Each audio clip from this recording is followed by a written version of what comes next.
Josephus, a first-century Jewish historian, lived out a tragedy. That was the conquest and destruction of Jerusalem. Interestingly, he writes about the internal conflicts spiritually and politically going on at the time, so that Rome then could conquest and destroy Jerusalem and the temple because of the infighting spiritually and politically from within. It seems uncanny in the similarities where we are today. If the church is divided and we allow external influencers and voices to divide and conquer us, then there's no hope for the soul of a nation. We might have different persuasions politically, denominationally, and so on, but we need to come together to become part of something bigger than ourselves, cross our racial, denominational, and generational lines. I'm here in Charlotte, North Carolina the last few days.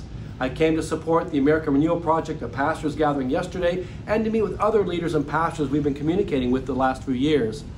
Why Charlotte, North Carolina, and why Milwaukee, Wisconsin? Why so important today? Because as the RNC is coming to Charlotte and the DNC is going to Milwaukee, the whole world is going to be focusing on the political divisiveness that we see lived out every day.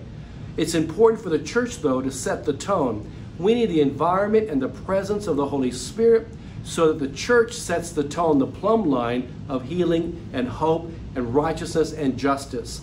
With all external voices and divisiveness, we, the church, need to be the plumb line, bringing healing and hope in the midst of a nation that's so divided.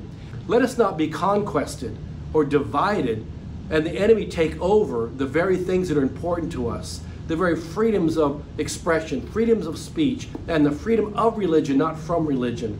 It's an important and critical time today as we, the church, take and set the tone.